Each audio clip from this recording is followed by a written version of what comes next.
Hi. In the last tutorial, we looked at how to create a basic form that could accept a username and a password, and we looked at two of the different ways that a form can be submitted. That was using the get method and the post method. Okay. In this tutorial, we're going to look at something called form validation, and form validation is basically used to make sure that the correct form data is provided by the user, so that they're typing in what they should be typing in. Okay, so some examples of form validation include making sure that an email address contains an @ symbol, and that maybe it ends with a domain name, so .com or .com.au, or maybe checking that a password contains numbers as well as letters and capital letters, or that a postcode is just digits and not numbers. Okay, or it could also include making sure that a birth date is within a certain range. So somebody signing up for your website is not 300 years old or 1 year old. So we're going to have a look at form validation, and so this is going to use the code from the previous tutorial, but it's not going to actually submit the form data anywhere because there's no PHP or server-side file that can process the form data yet.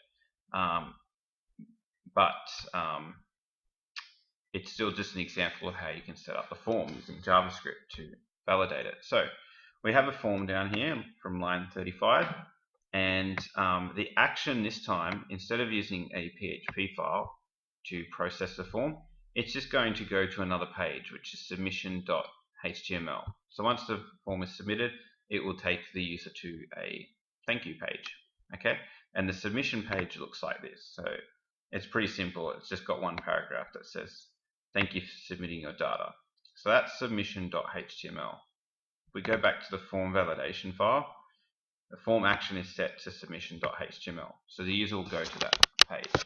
The method is post, and there's an onSubmit event. So remember how we were using onClick events and onMouseOver events?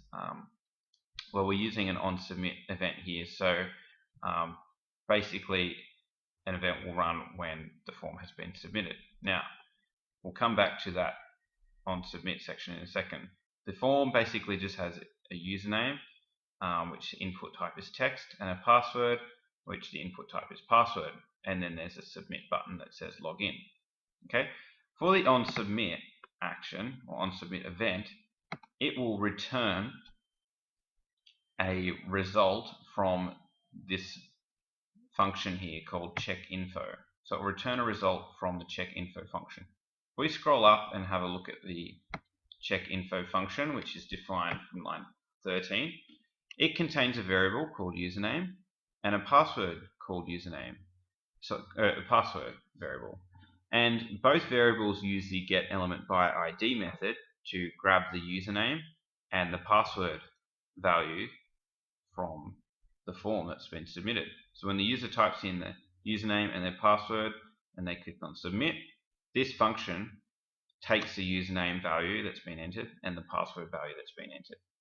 Then on line 18, there's an if statement that's used to check if the username or the password is an empty string.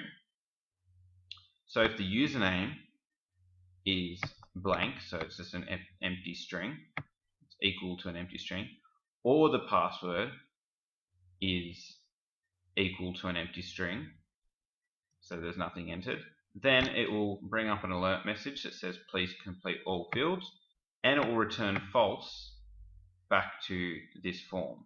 So it will stop the form from sending any data.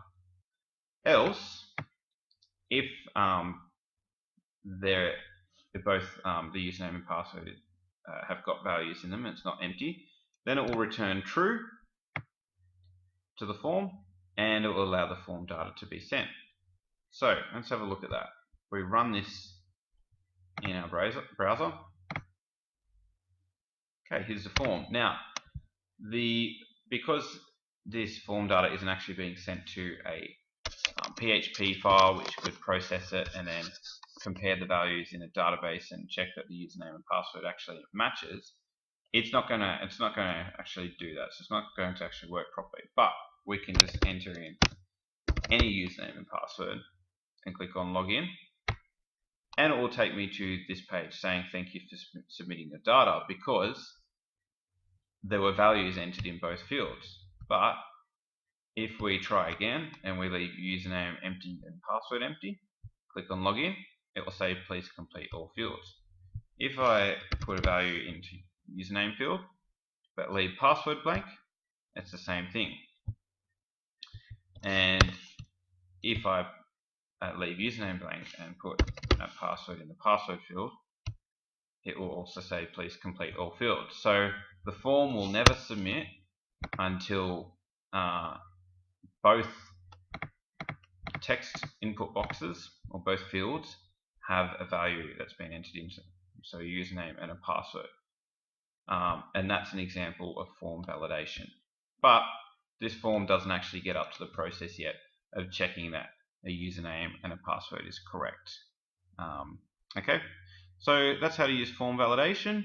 There are a whole heap of different form validation methods you can use. So checking email addresses, checking that the length of a name that's been entered is less than a certain number, checking that a date is correct, that a postcode that's been entered is a number or an integer and not a string, and a whole heap of other things you can do. So that's form validation. Thanks for watching, and keep watching the tutorials because we're going to be using forms a little bit more.